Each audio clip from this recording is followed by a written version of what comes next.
Corporate our में अब हम बात करते हैं इंडीग्रिड की 21 अक्टूबर 2016 को बनी कंपनी देश में पावर ट्रांसमिशन और रिन्यूएबल एनर्जी एसेट्स मैनेज करने का काम करती है। कंपनी के दिसंबर तिमाही के नतीजों पर फोकस डालते हैं। मुनाफा 27% बढ़ा है, 120 करोड़ रुपए पर आया। वहीं आय 3.5% बढ़कर 590 करोड़ पर आई है। हालांकि मार्जिन पर हल्का सा दबाव देखने को मिला। नतीजों में क्या थे ट्रिगर्स, आगे किस तरीके का आउटलुक है, चलिए स्वागत करते हैं कंपनी के सीईओ हर्ष शाह हमारे साथ शो में जुड़े हैं। सुषा, गुड आफ्टरनून, धन्यवाद आपने हमें समय दिया। नमस्कार जी। पहले तो सर आपके बिजनेस मॉडल समझना चाहूँगी। आप इन्वेस्ट करते हैं design, finance, construct and maintain power transmission projects और उनको सर्व इन इंडिया।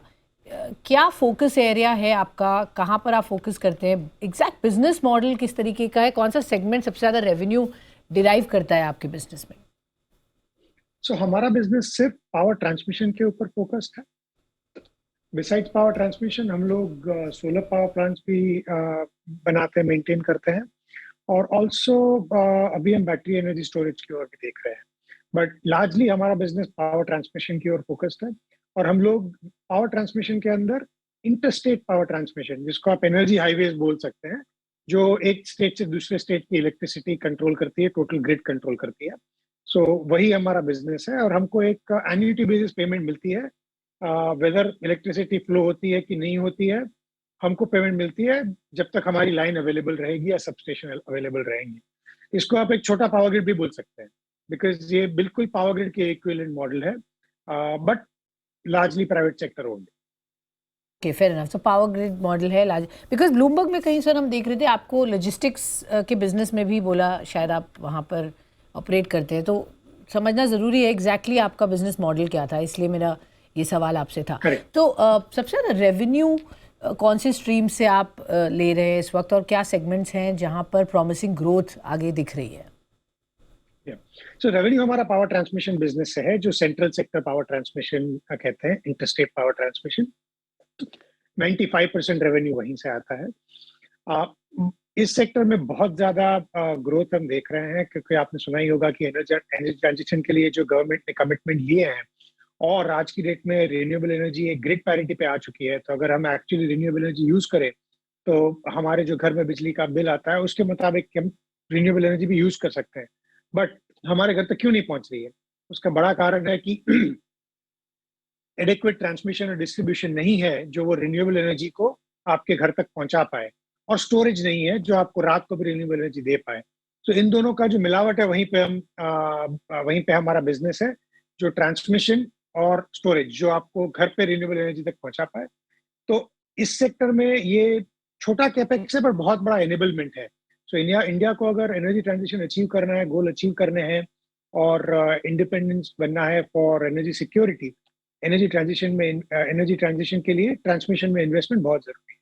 तो हम लोग उसके ऊपर बहुत ज्यादा इन्वेस्टमेंट सोच रहे हैं और एक्सपेक्ट कर रहे हैं गवर्नमेंट के अनाउंसमेंट। Okay, all right. तो यहाँ पर काफ़ी प्रॉस्पेक्ट्स है, और आप एक्सपेक्ट करें सरकार का भी फोकस रहेगा। उस पर हम आएंगे sir, expectations from budget also in that sense मैं समझना चाहूँगी। लेकिन पहले तो आपके नंबर्स पर फोकस कर लेते हैं। इस बार हाइलाइट्स जो हमने देखे, आपका पैट बड़ा है।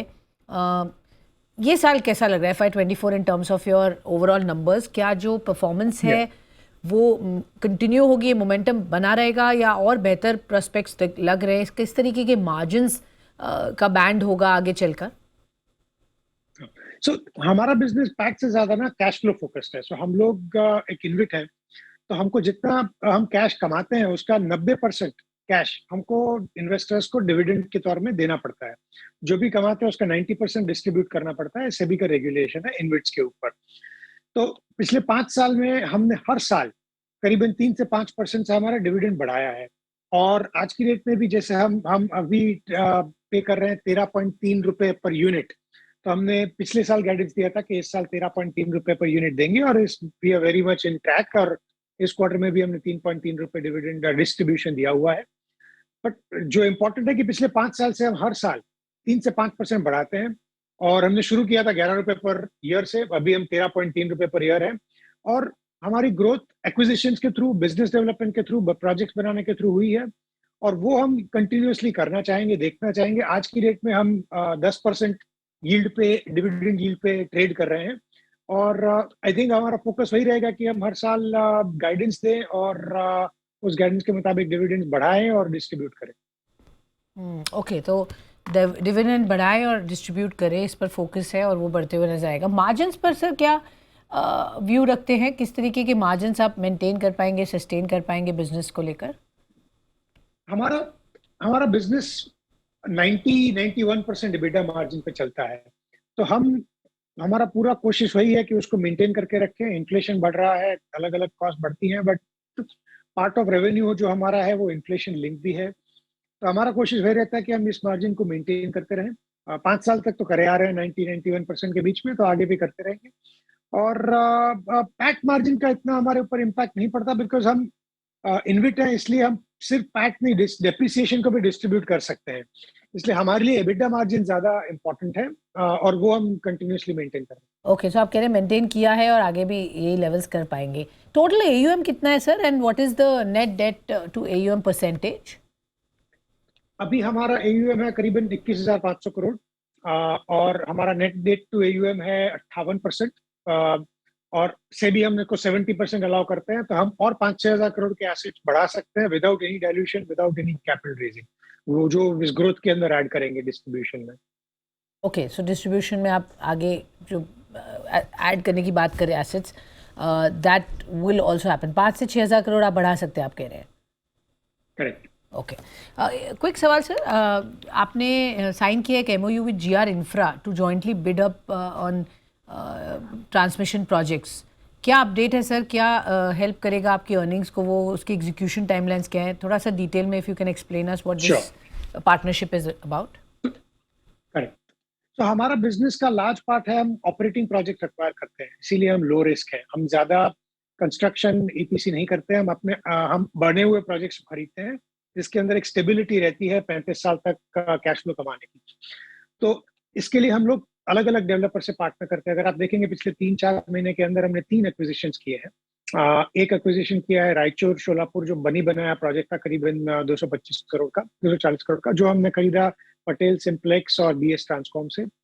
और एक एग्रीमेंट साइन किया है 1500 करोड़ का, जो हमने स्टरलाइट पावर से साइन किया है, जो हम खरीदेंगे इस क्वार्टर में।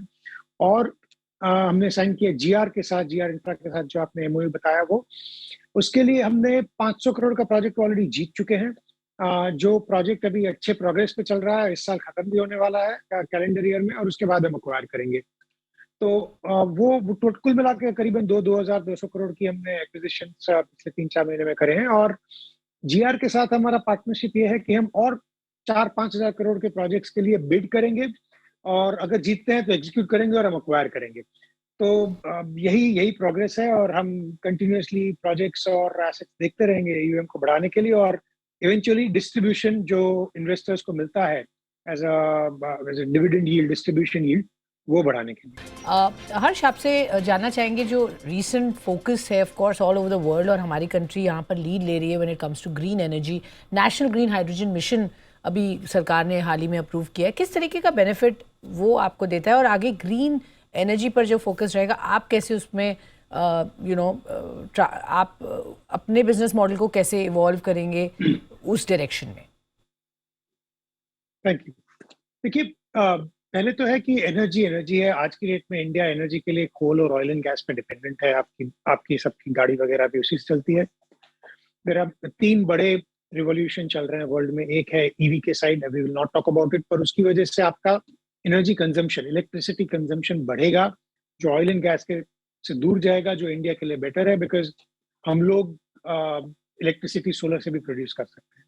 दूसरा है सोलर, विंड, हाइड्रोजन की कॉस्ट कम हो रही है, और वो हम सबको बिड नंबर्स में दिख रही है, कंस्ट्रक्टेड नंबर्स में दिख रही है, और वो और भी कम हो सकती है। और अगर हम अभी तो हम सरफेस स्क्रैच कर रहे हैं जो पोटेंशियल है इंडिया का, तो अगर हम वो पूरी तरीके से टैप करते हैं, और जो गवर्नमेंट का रेगुलेटरी सपोर्ट है एनर्जी ट्रांजिशन की ओर, इन तीनों से वी आर वेरी कॉन्फिडेंट कि इंडिया एनर्जी ट्रांजिशन अचीव कर सकता है, और अचीव करना जरूरी भी है, बिकॉज हमको वो एनर्जी सिक्योरिटी देगा।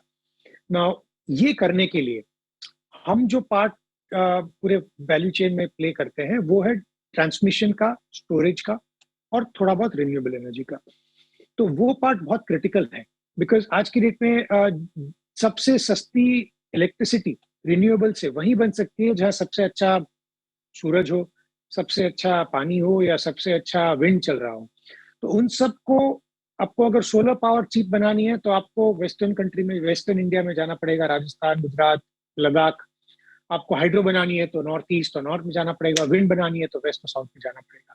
बट इसको जब आपको ट्रांसमिट करना होगा, जहाँ पे आपकी इलेक्ट्रिसिटी कंज्यूम होगी, वो शहरों में, छोटे छोटे गाँव में, मुंबई, दिल्ली, कलकत्ता, चेन्नई, अलग अलग जगहों पे, तो उसको डिलीवर करने के लिए आपको चाहिए रहेगा ट्रांसमिशन। और वहीं पे हमारा बिजनेस मॉडल है। ट्रांसमिशन नया नहीं है, इंडिया में 2 लाख किलोमीटर की ट्रांसमिशन लाइन लगी हुई है। ओके। बट उसको रिलायबली डिलीवर करने के लिए हमको लग रहा है उसको 50% और बढ़ाना पड़ेगा, 3 लाख किलोमीटर की लाइन बनानी पड़ेगी। और सिर्फ हमारी एस्टिमेट नहीं है, चीफ इलेक्ट्रिसिटी सीए जो है हमारा electricity authority, central electricity authority, उनका भी एस्टिमेट है। तो जैसे हमारी इलेक्ट्रिसिटी डिमांड बढ़ेगी, हमारा रिक्वायरमेंट ऑफ एनर्जी ट्रांजिशन बढ़ेगा, ट्रांसमिशन की रिक्वायरमेंट उतनी ही बढ़ेगी, बिकॉज हमको सबसे सस्ती वाली राइट। इलेक्ट्रिसिटी सबसे सही जगह पे पहुंचानी ओके, पड़ेगी। All right. तो यहाँ पर अपॉर्चुनिटी और ये एरिया है जो यहाँ पर खास फोकस में रहेगा। बहुत बहुत धन्यवाद आपका हमसे जुड़ने के लिए और हमें क्विक टेक देने के लिए आपके नंबर्स पर और आगे किस तरीके का आउटलुक है आपके बिजनेस को लेकर। छोटा सा ब्रेक लेते हैं इस नोट पर। आप कहीं मत जाइएगा, खबरों का सिलसिला रहेगा जारी, बने रहिए हमारे साथ। धन्यवाद।